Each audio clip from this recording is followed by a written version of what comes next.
तो इस लिस्ट में मैं बात करने वाला हूँ मेरे पर्सनल फेवरेट 9 चीज़ें जो पूरी लाइफ में मैंने, मेरे को लगता है इससे अच्छी चीज़ें मैंने नहीं देखी। तो इस पूरी लिस्ट में ज़रूरी नहीं है कि सिर्फ और सिर्फ मूवीज़ होंगी या सिर्फ और सिर्फ सीरीज़ होंगी। अक्रॉस जॉनर, मतलब चाहे वो एनिमेशन हो, चाहे लाइव एक्शन हो, चाहे कोई मूवी हो, चाहे कोई सीरीज़ हो, सब कुछ मिला के जो मैंने बेस्ट 9 चीज़ें देखी हैं मैं उसकी लिस्ट बनाऊंगा। मैं 10 बनाने की बहुत टाइम से कोशिश कर रहा हूँ कि मैं 10 की लिस्ट बना दूँ, पर मेरे से 9 ही बन पा रहा है। 10th में ऐड ही नहीं कर पा रहा हूँ, तो 9 ही डिस्कस करते हैं। और हाँ, लिस्ट शुरू करने से पहले एक छोटी सी बात मैं बता दूं कि हो सकता है आपको ये लिस्ट ना पसंद आए, हो सकता है आपको लगे क्या फालतू लिस्ट है, बट बस ये मेरी पर्सनल लाइकिंग पे मुझे बहुत पसंद है। तो अगर आपको ये नहीं पसंद आता है तो सॉरी, पर हमारे टेस्ट डिफरेंट हो सकते हैं, उसमें कोई दिक्कत वाली बात नहीं है। तो पहली मूवी ना मार्वल से है। अब जिसने भी मार्वल सिनेमैटिक यूनिवर्स को एंजॉय किया है ना एंड गेम तक, उसको ही पता है कि भाई वो क्या एक्सपीरियंस था। लाइक फेस्टिवल की तरह था वो हमारे लिए। मतलब मूवी आ रही है, फर्स्ट डे फर्स्ट शो की टिकट कर रहे हैं, पैसे जोड़ रहे हैं, फिर देखने जा रहे हैं पूरे क्राउड में, मतलब सारे लोग एक जैसे हैं और मतलब कोई भी बढ़िया सीन आता तो चिल्लाते हैं। वो अलग ही एक्सपीरियंस था। अब हो सकता है आप मार्वल की वो मूवीज़ घर पे बैठ के देखो तो शायद आपको उतना मज़ा ना आए,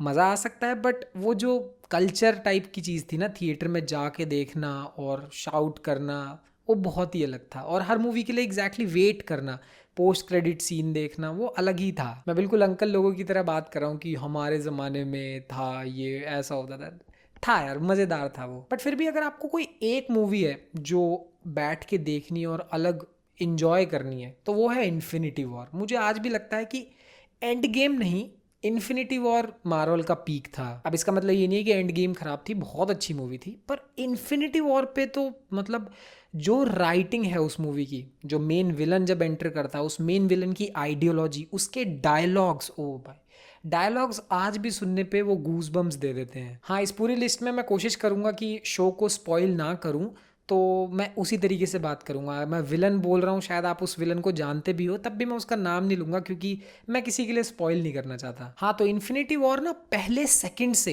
सेकंड से शुरू हो जाती है। और अगर आपने पुरानी मूवीज़ नहीं भी देखी होंगी ना, तो भी आपको देखने में मज़ा आएगा, पूरा मज़ा आएगा। आपको पता है विलन कौन है, हीरो कौन है, पर फिर भी अगर आप उसके डायलॉग्स, राइटिंग, मतलब सीनरी देखोगे तो कहीं ना कहीं आपको लगेगा कि यार ये विलन बात तो ठीक कर रहा है, ऑल्दो वो गलती करता है, बट उसकी बातें बहुत सेंस बनाती हैं। और वो जहाँ पे वो एंड करती है ना, जैसे कैरेक्टर्स सोच में पड़ जाते हैं, आप भी एक बार को सोच में पड़ जाओगे कि क्या हुआ ये। बहुत अच्छी मूवी है। मतलब अगर आपको पूरा मार्वल सिनेमैटिक यूनिवर्स नहीं देखना, तो आप ये सिर्फ एक मूवी देख सकते हो, वो है इन्फिनिटी वॉर। मतलब मेरी पर्सनल फेवरेट है वो। 8th नंबर पे मैं रखना चाहूँगा, रिसेंटली मैंने एक मूवी देखी थी, द सब्सटेंस। अब मैं, हाँ, इस मूवी को पहले ही आप लोगों को बता दूं कि ये बहुत ही डिस्टर्बिंग टाइप की मूवी है। तो अगर आपको गोर वगैरह, खून वगैरह नहीं पसंद तो आप ये मत देखना। वैसा अगर आपको दिक्कत होती है तो बिल्कुल मत देखना। पर हाँ, मैंने देखा है कि बहुत से लोग कंप्लेन करते हैं कि गोर का मतलब सिर्फ शॉक वैल्यू होता है। ठीक है यार, हर देखो सिनेमा का ना अलग अलग टाइप होते हैं। गोर भी अपने आप में एक सिनेमा है, वो फिजिकल हॉरर भी अपने आप में एक सिनेमा है, तो सब ठीक है। आपने बहुत टाइप की मूवीज शायद देखी भी होंगी जिसमें काट पीट होती है, लाइक सॉ है, रॉन्ग टर्न है, अलग अलग। आजकल इंडिया में भी रिसेंटली मार्को भी बनी थी, वो भी बहुत उसमें भी बहुत मार काट है, काफ़ी डिस्टर्बिंग मूवी है वो। पर द सब्सटेंस ना डिफरेंट है, ये अलग मूवी थी। इसमें भी गोर है, डिस्टर्बिंग है, पर वो इसका मेन हाईलाइट नहीं है। इस मूवी का मेन हाईलाइट है एक सोशल इशू। मतलब सच में एक सोशल इशू को एक गोर मूवी के साथ जोड़ के ऐसा सिनेमा मैंने जब देखा था ना, तो मेरा दिमाग इसलिए उड़ गया था कि यार ये दोनों चीज़ों को भी साथ में जोड़ा जा सकता है क्या। आप में से कई लोगों ने शायद पैरासाइट देखी होगी, वो बहुत ही अच्छी मूवी है। उस मूवी को देखने के बाद मुझे समझ में आया था कि ओ, किसी मूवी को ऑस्कर क्यों मिलता है। उस मूवी में ना गरीबी और अमीरी के बारे में बहुत सारे सोशल एलिमेंट्स, बहुत छोटी छोटी बातें हैं, बहुत अच्छे से उस मूवी को पोर्ट्रे किया गया है। बेहतरीन मूवी है। पर द सब्सटेंस भी ना ऐसे ही एक सोशल इशू के बारे में बात करती है, और बहुत अलग तरीके से। इस मूवी का बैकग्राउंड म्यूजिक, इस मूवी का की सिनेमाटोग्राफी, लाइक इवन इफ आप सिनेमाटोग्राफी को बहुत ज़्यादा नहीं समझते हो, लाइक मुझे लगता है मैं बहुत अच्छा नहीं हूँ उसमें, मतलब कैमरा वैमरा खींचने में उसमें बहुत अच्छा नहीं हूँ मैं। पर तब भी मैं देख रहा हूँ ना अगर इस मूवी को, तो मुझे समझ में आ रहा है कि ओके, इन्होंने ये कैमरा एंगल लिया है या ये शॉट लिया है तो क्यों लिया है। हर एक चीज के पीछे आपको क्लियर कट रीजन दिखाई देगा। मूवी डिस्टर्बिंग है, पर जो सोशल इशू के बारे में बात करती है, स्पेशली मैं तो कहूँगा सारी औरतों को ये मूवी देखनी चाहिए, स्पेशली औरतों को तो ये बिल्कुल देखनी चाहिए, और आदमियों को भी देखनी चाहिए वो एक पार्ट को समझने के लिए, क्योंकि हम लोग उस पार्ट को बहुत इग्नोर कर देते हैं औरतों की लाइफ में, उस बारे में बहुत कम ही लोग हैं जो बात करते हैं। पर इस मूवी ने उस चीज़ को इतने ब्यूटीफुल तरीके से रिप्रेजेंट किया है, उस कैरेक्टर का दर्द इतने अच्छे से समझाया है, मतलब मैं आपको गारंटी दे रहा हूँ इस मूवी के ख़त्म होने के बाद ये मूवी आपका 2 से 3 दिन साथ नहीं छोड़ेगी। 2-3 दिन तक आपके दिमाग में रहेगा कि ये मैंने क्या देखा। मैं सच बता रहा हूँ, ये ऐसी मूवी है। और गोर में मतलब आपने जो भी देखा हो, 100 देखा हो, फिजिकल हॉरर में दिस इज़ पिनेकल। उसका पिनेकल मुझे लगता है कि काट पीट वगैरह जो होता है ना, जो डिस्टर्बिंग सिनेमा होता है जिसको लोग बोलते हैं बस शौक के लिए चल जाता है, नहीं, ये उसका पिनेकल है। इससे अच्छा उसमें आप नहीं मिलेगा आपको कुछ। लिस्ट में अगले वाले की बात करने से पहले एक और चीज़ इस मूवी की, भाई इसमें मेन कैरेक्टर की जो एक्टिंग है वो इतनी अच्छी एक्टिंग यार, लाइक कमेंडेबल। जो इसमें वो इस मूवी में 2 कैरेक्टर्स हैं, दोनों की एक्टिंग अच्छी है, पर जो मेन कैरेक्टर है उन्होंने तो तबाही तबाही मचा दी है बिल्कुल। खैर अगले की बात करते हैं। नेक्स्ट लिस्ट में है मेरे पास वन पंच मैन। तो वन पंच मैन बहुत ही एक एनिमे है, तो जो लोग कार्टून नहीं देखते तो उनको लगेगा कि क्या है ये, बट ट्रस्ट मी, अगर आप सुपर हीरो जॉनरा आपको पसंद है तो आपको ये देखनी चाहिए। और ये बहुत फेमस है, तो मुझे लगता है कई लोग जो ये वीडियो देख रहे हैं उन लोगों ने वन पंच मैन पहले से देखी हुई होगी। तो अब जो मैं बोलने जा रहा हूँ वो मूवी इस शो का स्पॉइलर नहीं है, पर फिर भी मैं बोलूँगा कि ये शो आपको सुपर हीरो लाइफ के बारे में बहुत अच्छे से समझाता तो है, पर एक बहुत बड़े क्वेश्चन के साथ आपके सामने एक चीज़ रखता है कि मान लो आपकी लाइफ में आपने सारे प्रॉब्लम्स को सॉल्व कर लिया, लाइक आप इनफाइनाइट पावरफुल हो गए, आप इतने पावरफुल हो गए कि आप एक घूसे में किसी को भी ख़त्म कर सकते हो। इस चीज़ को टोन डाउन करके रखते हैं कि आपकी लाइफ में आपने सारी प्रॉब्लम्स को सॉल्व कर लिया, फिर क्या।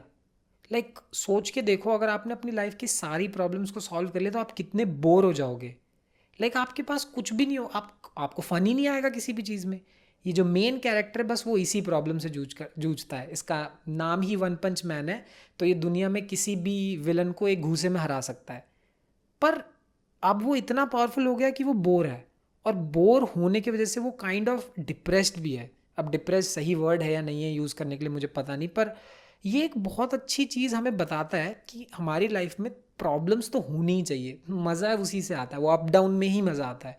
आप सीधे टॉप पे चले जाओगे तो बोर हो गए ना। फिर जैसे मुझे क्रिकेट खेलना बहुत पसंद है, अब कोई भी स्पोर्ट खेलना इन जनरल मुझे बहुत पसंद है। आप मान लो कोई स्पोर्ट खेल रहे हो और उसमें आप बेस्ट हो जाओ, क्रिकेट में आप विराट कोहली से 10 गुना बेटर, दुनिया में कोई भी आपको हरा ही नहीं पा रहा, फिर क्या। लाइक अगर आपको कोई हरा ही नहीं पा रहा तो आप कितने बोर हो जाओगे स्पोर्ट में। लाइक ऐसा हमने होता हुआ भी देखा है कि कई कई बार हम कोई वीडियो गेम खेल रहे हो, खेलते खेलते हम बहुत अच्छे हो जाते हैं उसमें, फिर लगता है कि बोरिंग हो गया यार, अब तो मतलब और कोई चैलेंज ही नहीं मिल रहा है इसमें। ये शो उसी बारे में बात करता है और बहुत अच्छे से।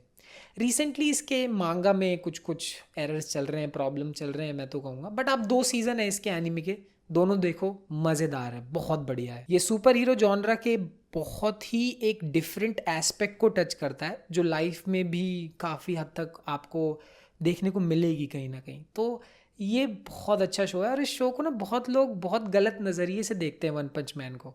मैं फिर एक छोटी सी बात और बता देता हूँ कि इसमें जो कैरेक्टर है, मेन कैरेक्टर, उसका नाम होता है साइतामा, और वो एक घूसे में सबको हरा सकता है। तो लोगों को लगता है कि भाई ये हारेगा कब, बट यही तो इस शो का एक ही पॉइंट है, और वो है वन पंच मैन।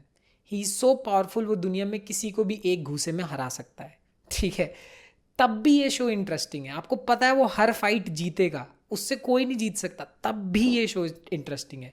मैंने कोई स्पॉइलर नहीं दिया है, इसके नाम में ही स्पॉइलर है एक्चुअली, पर तब भी ये शो इंटरेस्टिंग है। तो प्लीज़ अगर आपको ये जॉनरा पसंद आया, मेरा एक्सप्लेनेशन आपको लग रहा है कि ये आपको कनेक्ट करता है, तो आपको देखनी चाहिए, बहुत बहुत बढ़िया है ये। तो जो लिस्ट में अगली चीज़ है ना, वो भी सुपर हीरो जॉनरा पे ही है। सुपर हीरो जॉनरा पे 3 चीज़ें ऑलरेडी हो गई, वो है इनविंसिबल। अब इनविंसिबल ना मैंने ऐसे ही शुरू कर ली थी कि भाई मैं कहीं ना ट्रैवल कर रहा था, तो मैंने सोचा था चलो ट्रैवल करते करते देखेंगे, टाइम पास हो जाएगा। मैं इतना सीरियसली नहीं देखना चाह रहा इस शो को। अब इस शो के बारे में मैं आपको बस कुछ चीज़ें बोलूँगा, वो ये है कि इसका पहला एपिसोड आप पूरा देख लो, क्योंकि आप इसका पहला एपिसोड पूरा ख़त्म कर लोगे ना, फिर आप डिसाइड कर लेना कि आपको ये शो देखना है नहीं देखना, क्योंकि हो सकता है ये शो सबके लिए ना हो। पहला एपिसोड आपने पूरा देखा, अगर आपको लगता है कि आपको पहला एपिसोड पसंद आया, फिर तो आपको पूरा शो देखना चाहिए, फिर तो आपको बिल्कुल पसंद आएगा ही आएगा। पर हो सकता है कुछ लोगों को ये शो ना पसंद आए, क्योंकि ये शो थोड़ा सा स्लो है, क्योंकि इसमें ना बातचीत बहुत है, बहुत। और एक्चुअली ये इसका वीक पॉइंट नहीं है जो मैं वो, ये एक्चुअली इसका ज़्यादा स्ट्रॉन्ग पॉइंट है।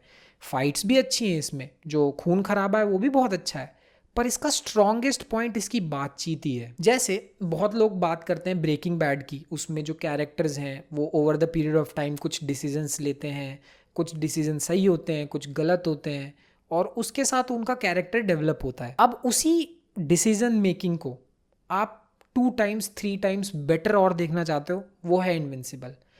ऐसी बातचीत, लाइक दो लोग बात करेंगे ना, दोनों ही गलत हैं या दोनों ही सही है, एक गलत एक सही, तो भी आपको उन दोनों की बात सुनने का मन करेगा कि क्या कॉन्वर्जेशन है यार, किसने लिखी है ये, क्या बातें हैं। लाइक इसके 3 सीज़न आए हैं, बहुत इंटरेस्टिंग, मुझे इतना अच्छा लगा ये, फिर मैंने इसकी कॉमिक भी उठाई, पूरी पढ़ ली, क्योंकि इस शो के जो डायलॉग्स है ना, उसके बाद लगता है कि हाँ यार बात तो ये भी ठीक कर रहा है, फिर लगता है यार बात तो ये भी ठीक कर रहा है। दो साइड्स हैं एक कॉइन के, या एक ब्लैक एक वाइट आपको लग रहा होगा, बट नहीं, दोनों की बातें ठीक होती हैं, दोनों अपने पर्सपेक्टिव में सही काम कर रहे होते हैं। आप ऐसे सोचो कि आपके पास बहुत पावर है, आप सुपरमैन जितने पावरफुल हो, उसके बाद आपकी लाइफ में क्या प्रॉब्लम्स आएंगी, रिलेशनशिप्स के लेवल पे प्रॉब्लम्स, गैलेक्सी के लेवल पे प्रॉब्लम्स, लाइक जियो पॉलिटिकल प्रॉब्लम्स पर गैलेक्सी के लेवल पे। और अगर आप उस सिचुएशन में होते तो आप कैसे सॉल्व करते, किसकी लाइफ की कितनी वैल्यू है, किसकी लाइफ की ज़्यादा और किसकी कम वैल्यू है, लाइक ये डिसाइड करने के लिए ये शो आप पे छोड़ता है शुरू में, ये बहुत ज़्यादा आपके ऊपर छोड़ देता है, और बहुत अच्छा है, लाइक बहुत अच्छा है। मतलब मैं इससे ज़्यादा स्पॉइल नहीं करूँगा, बस मैं इतना बोलना चाहूँगा कि आप पहला एपिसोड पूरा देखो, फिर डिसाइड कर लो आपको देखना है नहीं देखना। दूसरी चीज़, कॉन्वर्जेशंस इस शो का स्ट्रॉन्ग पॉइंट है, बहुत स्ट्रॉन्ग पॉइंट है। ठीक है, पावर स्केलिंग थोड़ी बहुत ऊपर नीचे हो जाती है, कभी कोई कैरेक्टर ज़्यादा पावरफुल, वो सेम कैरेक्टर कभी कम पावरफुल दिखाते हैं, वो सब थोड़ा आपको लगेगा कि ऐसा है, उसको इग्नोर करके बातचीत पे, राइटिंग पे ध्यान दोगे, मज़ा आ जाएगा आपको। ठीक है, तो मैंने पहले ही कॉन्टेक्स्ट दे दिया, ये शो शायद सबके लिए ना हो, पर बहुत अच्छा है इनविंसिबल। उसके आगे बढ़ते हैं। अब जो अगला शो है मैं अपने वाइल्डेस्ट ऑफ वाइल्ड में ड्रीम्स में इमेजिन नहीं कर सकता था कि मैं एक ऐसे शो को अपनी लिस्ट में क्या टॉप 5 में रखूँगा।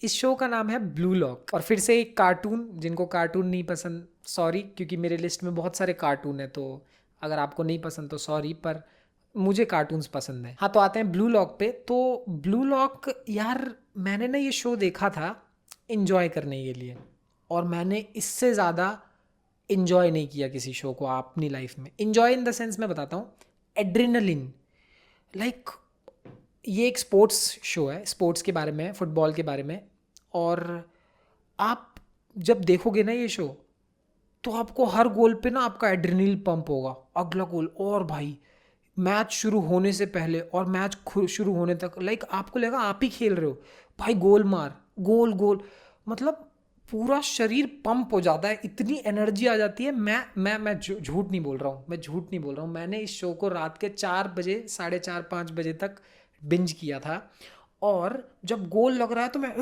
गोल गोल ऐसे कर रहा हूँ लिटर। एक ऐसे शो को देख के मैं इतना इन्जॉय किया मैंने, मतलब अपने 20s में आने के बाद मैंने इतना इन्जॉय, उस लेवल, उस तरीके से इन्जॉय कभी किसी शो को नहीं किया।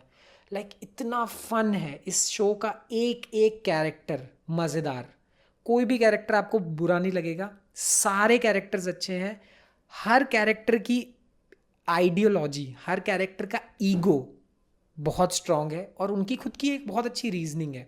ठीक है, तो पहला रीज़न जो आपको ये शो देखना चाहिए वो है एड्रेनलिन, मज़ा आ जाएगा, एक्सट्रीम फन टू वॉच। अब इसके आगे मैं जो बोलने वाला हूँ वो उन लोगों के लिए है जिन्होंने ये शो ऑलरेडी देख रखा है। तो जिन्होंने ये शो देख रखा है, सिर्फ वो लोग समझते हैं कि इस शो की सिर्फ एड्रेनलिन वाला पार्ट अच्छा नहीं है, इस शो की राइटिंग एक्सट्रीम लेवल पे अच्छी है, मतलब बहुत अच्छी है। अब मैं ज़्यादा इस बारे में बात नहीं करूँगा, क्योंकि मैं इस शो को अभी अभी आपके लिए बस एज अ एड्रेनलिन प्रमोट करना चाह रहा हूँ। पर जिन्होंने ये शो देखा है और जो देखना भी चाहते हैं, मैं आपको गारंटी देता हूँ इस शो की राइटिंग में आपको साइकोलॉजी सीखने को मिलेगी।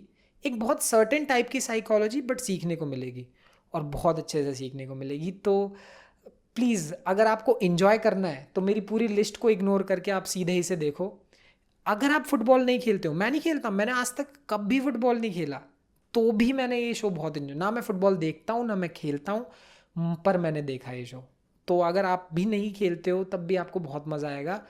स्पोर्ट्स की चीज़ों में मैंने जितनी चीज़ें देखी हैं, लाइक चक दे इंडिया, हाईक्यू भी अच्छा है, और मतलब बहुत सारी चीज़ें मैंने स्पोर्ट्स में देखी हैं, ये बेस्ट है। और ये सिर्फ स्पोर्ट्स नहीं, साइकोलॉजी भी इसकी बहुत अच्छी है। तो प्लीज़ आप बहुत इन्जॉय करोगे इस शो को। लिस्ट में जो अगला नाम है वो है इंटरस्टेलर। अब इंटरस्टेलर के बारे में ना बात शुरू करने से पहले मैं एक चीज़ बताना चाहूँगा कि मेरी लिस्ट में 2 मूवीज़ हैं जो मैं हमेशा से चाहता था कि ना मैं थिएटर में देखूँ, क्योंकि ये जब रिलीज़ हुई थी तब ये थिएटर में रिलीज़ हुई थी और मुझे इनके बारे में नहीं पता था।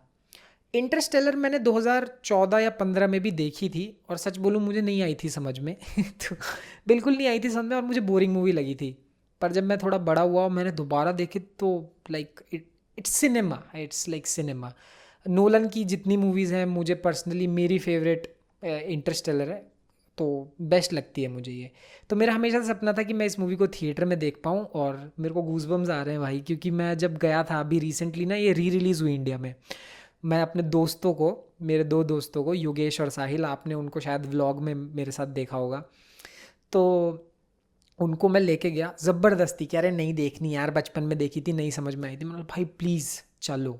मैं उनको खींच के थिएटर में लेके गया और देवर, मतलब वो लोग बाहर आए तो वो इतने खुश थे ना, क्योंकि इंटरस्टेलर आपको एक ऐसा एक्सपीरियंस देता है जो लाइफ में कहीं और शायद नहीं मिलता। वो इंटरस्टेलर अगेन स्पेस के ऊपर है, तो एक एग्जिस्टेंस की बात आ जाती है, वो उन सब के बारे में।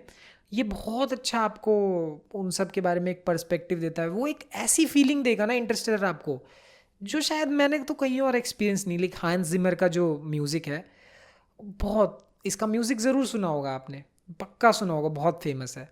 तो बहुत तगड़ा एक्सपीरियंस है, बहुत बहुत ही अच्छा। मेरे मुंह में वर्ड्स फंस जा रहे हैं, मतलब मैं बोल नहीं पा रहा हूँ, पर मैं कुछ चीज़ें बोलूँगा। अगर आप ये मूवी देख रहे हो तो आप प्लीज़ इसे जितनी अच्छी स्क्रीन पॉसिबल हो उसमें देखो, जितने अच्छे हेडफोन्स पॉसिबल हो उसमें देखो, क्योंकि सिनेमाटोग्राफी, लाइक इसका विजुअल्स और इसका म्यूज़िक टॉप क्वालिटी है, टॉप क्वालिटी।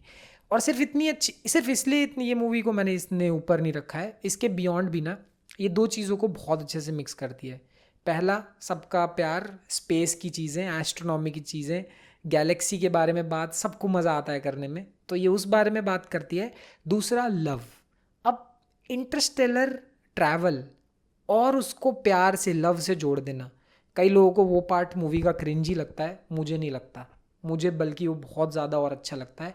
ये जिस तरीके से लव को हैंडल करते हैं इस मतलब मूवी में, एक बहुत अच्छा लव के ऊपर डायलॉग भी है, मुझे लगता है बहुत अच्छा है, बहुत अच्छा है। इस मूवी की सिर्फ एक कमी है कि एक कैरेक्टर है जिसको कम्प्लीटली इग्नोर कर दिया है मतलब जिन्होंने देखी है उनको पता है मैं किस बारे में बात कर रहा हूँ। एक लड़का है इस मूवी में जिसको बाप ने अपने बेटे को कम्प्लीटली इग्नोर कर दिया है, उसके बारे में बात ही नहीं होती। सिर्फ वो एक इस मूवी का कंप्लीट थोड़ा सा कमी है। उसके अलावा दिस इज़ लाइक एक्सपीरियंस, ये अपने आप में एक एक्सपीरियंस है इंटरस्टेलर। तो अगेन इसको आप, मैं तो कहूँगा सबके साथ देखो, अपने फैमिली के साथ अगर देखोगे तो और बहुत मज़ा आएगा आपको। और एक बहुत क्रिंज चीज़ आपको मैं बताता हूँ, मैं करता हूँ तो आप भी करके देखो। थोड़ा क्रिंज लगेगा सुनने में, पर करो, बड़ा मज़ा आएगा। मूवी ख़त्म हो जाए 1-2-3 दिन बाद या उसी दिन भी आप हेडफोन लगाओ, इंटरस्टेलर का जो म्यूज़िक है, यूट्यूब पे आपको 12 मिनट के वर्जन्स वगैरह, लंबे लंबे वर्जन्स मिल जाएंगे, लगाओ, कहीं पे भी खड़े हो जाओ और जेब में हाथ डाल के बस म्यूज़िक सुनो। मैं बता रहा हूँ वो एक एक्सपीरियंस है, वो अलग ही है। वो पता नहीं कुछ ऐसा आपको फील कराता है एग्जिस्टेंस के बारे में, जो कहीं और फीलिंग ही नहीं आती वैसी। थोड़ा क्रिंज है पर ट्राई करके देखना, बड़ा मज़ा आता है। लिस्ट में अगली चीज़ बहुत कंट्रोवर्शियल होगा, ये लोग मुझे लगेगा पक्का गाली देंगे इसके लिए, पर वो है KGF। KGF को मैंने इंटरस्टेलर से, इन्फिनिटी वॉर से, बहुत मूवीज से ऊपर रखा है मेरे लिए। KGF मेरे लिए ना एक ऐसी मूवी थी जिसने मेरे को सिनेमा देखने का तरीका पूरी तरीके से ट्विस्ट कर दिया। लाइक मैं प्रशांत नील का बहुत बड़ा फ़ैन हूँ, मुझे नहीं लगता मुझसे बड़ा फ़ैन है उनका कोई, ठीक है। ऐसा फ़ैन नहीं हूँ मैं कि उनकी लाइफ में वो कहाँ घूम रहे हैं, कहाँ खा रहे हैं, ये देख रहा हूँ, नहीं, उनके सिनेमा का मैं बहुत बड़ा फ़ैन हूँ। सलार भी मैंने देखी, मुझे बहुत पसंद आई, पर केजीएफ का एक अलग स्पेस है अपने आप में। अब इस मूवी ने मुझे वो सिखाया जो मैंने कभी एक्सपीरियंस नहीं किया था। मुझे लगता था कि भाई बड़ी बड़ी बातें वाला जो सिनेमा होता है, लाइक आप कोई अच्छे मैसेज वाला जो सिनेमा होता है वो अलग तरीके से बनाया जाता है, वो थोड़ा बोरिंग सिनेमा होता है। और जो मास सिनेमा होता है, मार धाड़ वाला, ऑरा फार्मिंग वाला, एक हीरो आ रहा है 10 को मार रहा है, ये अलग चीज़ें हैं। ये दो चीज़ें कहाँ मिक्स होंगी, मिक्स हो ही नहीं सकती। पर प्रशांत नील, लाइक सीरियसली, दो ऐसी चीज़ों को मिक्स करके ऐसी चीज़ बनाना, लाइक केजीएफ बहुत बहुत अलग लेवल की चीज़ है। मैं आपको बता रहा हूँ, प्रशांत नील का विजन मुझे नहीं लगता बहुत लोग समझ पाते हैं, क्योंकि वो अलग अलग हैं इस दुनिया में। देखो उनका साफ साफ मुझे समझ में आता है कि उनको पता है इंडिया में ऐसे मास सिनेमा जो हीरो की एंट्री हो रही है, ऐसी चीज़ें चलती हैं, पैसे बनते हैं। अब पैसे बन रहे हैं मूवी में, और साथ साथ में आप उस मूवी में एक अच्छी कहानी डाल दो, जो कि बहुत कम देखने को मिलता है। कहानी के साथ साथ मैसेज डाल दो यार, ये कौन कर रहा है, ये ऐसा कैसे हो रहा है। लाइक लिटरली अभी सलार आई, सलार में भी एक ऐसी चीज़ थी कि वॉर, अगर आपको एक्चुअल मीनिंग वॉर का ये होता है कि आपको फॉरगिवनेस करना आना चाहिए। लिटरली उस मूवी में ये चीज़ें भी डिस्कस की गई हैं एक मास सिनेमा में, आप सोच सकते हो। सिर्फ इतना ही नहीं, लाइक फोर शैडोइंग, वो फोर शैडोइंग करते हैं अपनी मूवी में। वो ऐसी ऐसी चीज़ें सटल तरीके से डाल देते हैं कि भाई something big is about to happen. एक बहुत छोटी सी लाइन है मूवी में कि आप ब्लूप्रिंट बना के हिस्ट्री नहीं लिख सकते।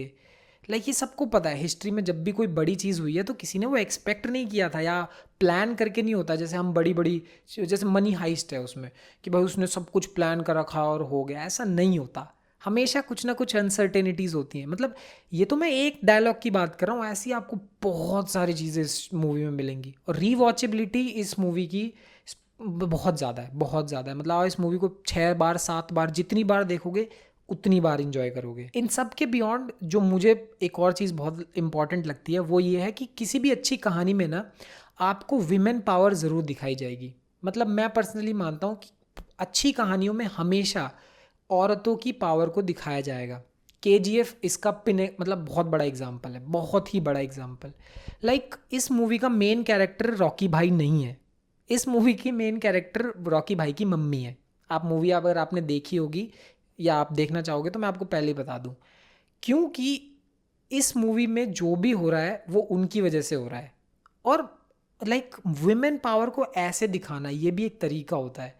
लाइक मैं प्रशांत नील की अगर तारीफ़ करने बैठूंगा तो 2-3 घंटे निकल जाएंगे, है ना। पिन पॉइंट करके चीज़ें मैं नहीं बोलना चाहता, पर मैं आपको बोलूँगा अगर आपको मास सिनेमा हीरो की एंट्री क्रिंज लगता है, थोड़ा सा आप अपना विजन थोड़ा ब्रॉड करके एक बार इस मूवी को सिनेमैटिक तरीके से, मूवी मैसेजिंग की तरीके से आप देख के देखो, आपको दिखेगा कि ये मूवी बियॉन्ड है, उन सब चीज़ों के बियॉन्ड है।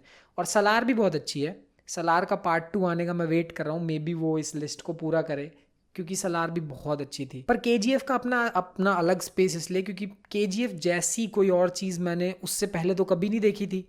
अब उसके बाद भी बहुत लोग उसे कॉपी करने की, मैं आपको एक और चीज़ बताऊं, केजीएफ के फॉर्मूला को बहुत लोग कॉपी करने की कोशिश कर रहे हैं, but they are nowhere near close, कोई क्लोज नहीं है उसके। लाइक जो प्रशांत नील ने किया है उस मूवी के साथ, this is next level, next level. मतलब म्यूज़िक तो ऑब्वियसली केजीएफ का अच्छा है ही, पर एक्चुअल जो काम है वो प्रशांत नील का है। लाइक मैं बहुत बड़ा फैन हूँ उनका, बहुत बड़ा। केजीएफ चैप्टर 2 में जब मैं चैप्टर 2 देखने गया था, पहले मैं अपने दोस्तों के साथ गया, फिर 1-2 दिन बाद मैं अपनी मम्मी को लेके दोबारा गया था देखने। तो जैसे ही मैंने चैप्टर 2 शुरू हुई मूवी, तो पहले सीन में मैं कह रहा अरे ये तो लास्ट सीन को इन्होंने वो कर दिया, फोर शैडोइंग कर दी। और वो उन्होंने पहले मूवी में बहुत किया है। लाइक ही इज़ बियॉन्ड ऐसे सिनेमा में जो सिर्फ लोगों को लगता है कि पैसे कमाने के लिए सिनेमा बन रहा है, ऐसे सिनेमा को इन्होंने बहुत सीरियसली और बहुत अच्छे से काम किया है। तो प्लीज़ केजीएफ वेरी गुड, देखो 2 बार 3 बार 4 बार, जितनी बार देखोगे उतनी बार कुछ मज़ेदार आपको देखने को मिलेगा। बहुत बढ़िया मूवी है। नेक्स्ट पे आते हैं, बिल्कुल ही टेस्ट स्विच होने वाला है, ये एक बहुत ही अलग चीज़ है। रिलीजियस तरीके से इसे मत देखना। ये है महाभारत, ठीक है। अब महाभारत जो स्टार प्लस पे आई थी, मैं स्पेसिफिकली उसकी बात कर रहा हूँ। मैंने इसके अलावा और कोई महाभारत नहीं पढ़ी है। गीता मैं कोशिश करता हूँ थोड़ी बहुत पढ़ने की, बट मुझसे नहीं हो पाता है। महाभारत मेरे लिए लाइक लाइफ चेंजिंग थी पर्सनल लेवल पे, पर्सनल ग्रोथ पे। अगर आपको अपनी लाइफ में, वो बोलते हैं ना सेल्फ हेल्प, बहुत सारी किताबें होती हैं सेल्फ हेल्प वाली, महाभारत इज़ सेल्फ हेल्प। आप इसे देखो और ये आपकी लाइफ को ना जीने का तरीका बदल देगी, लोगों के साथ रिलेशनशिप्स का तरीका बदल देगी। ये शो भी बहुत अच्छा है एक्चुअली। लाइक महाभारत की कहानी तो यार एपिक है ही अपने आप में। मैं अभी अभी एक्चुअली दोबारा महाभारत रिवॉच कर रहा हूँ, लाइक 5th टाइम, 5वीं बार या 6ठी बार ऐसा कुछ रिवॉच कर रहा हूँ। 16-17 एपिसोड मैंने देखे हैं। और आप इसे बिंज करते रहने का आपका मन करेगा। बिंज करते रहने का मतलब थोड़ा बहुत लड़ाई वाला सीन आपको लगेगा, थोड़ा क्रिंज, थोड़ा पुराना ज़माना का लगेगा, वो एनिमेशन कमज़ोर है, बट बजट उतना ही था, उस हिसाब से आप उस पार्ट को स्किप कर सकते हो। डायलॉग्स, कॉन्वर्जेशन, कृष्ण जी के जो लाइक सीख है, इसमें रिलीजन का वो ऐसा नहीं है कि मैं हिंदुइज़्म के वजह से ही बोल रहा हूँ। अगर आप मुस्लिम भी हो, आप कोई दूसरे धर्म के भी हो, तो भी आप इस शो को देखोगे तो आपको वो लाइक सेल्फ हेल्प की जो चीज़ मिलेगी वो नेक्स्ट लेवल है विद सिनेमा। लाइक आप एक शो इन्जॉय कर रहे हो, एक कहानी इन्जॉय कर रहे हो, उसके साथ साथ आप सेल्फ हेल्प ले रहे हो। इस शो को आप जितनी बार देखोगे आप और अपने आप को लगेगा आपको यार आपने खुद को थोड़ा सा तो बेटर किया है, आपने अपनी पर्सनालिटी को थोड़ा सा तो अच्छा किया है। महाभारत की अपने आप में ही बहुत 10 तरीके की तारीफ कर सकते हैं, पर ये स्टार प्लस वाला जो महाभारत है ना, इसकी अपने आप में भी बहुत चीज़ें, लाइक इसकी कास्टिंग, एक एक कैरेक्टर इन्होंने, अर्जुन, लाइक कृष्ण जी, फिर भीष्म, द्रौपदी, हर कैरेक्टर को इन्होंने जो कास्टिंग की है ना, तबाही, नेक्स्ट लेवल कास्टिंग। उसके बाद म्यूज़िक, आहे यार म्यूज़िक जो इसमें कृष्ण जी के गाने हैं, मैं लिटरली कभी भी सुनता हूँ ना ऐसा लगता है वाह, लाइक बहुत बहुत सूदिंग, बहुत अच्छा फील होता है, बहुत ही अच्छा फील होता है। और जब ये, मैं इसको 5 बार रीवॉच कर चुका हूँ इस शो को, और लाइक जब भी ये ख़त्म होता है ना तो मन लाइक कुछ दिन तक लगता है क्या ख़त्म हो गया लाइफ में यार, कुछ अजीब सा एम्प्टीनेस फील होता है मुझे। फिर लगता है कि यार महाभारत ख़त्म हो गई, बहुत ही बुरा सा फील होता है कुछ दिन तक कि यार महाभारत खत्म हो गई, फिर देखने का मन कर रहा है, पर मैं कुछ दिन रुकता हूँ वरना वो मज़ा ख़राब हो जाएगा। बल्कि इस शो में तो जो ये लोग ऐसे बात करते हैं ना कि भ्राता व्राता, मेरा तो मन करता है मैं रियल लाइफ में ऐसी संस्कृत में बात क्यों नहीं कर सकता। मतलब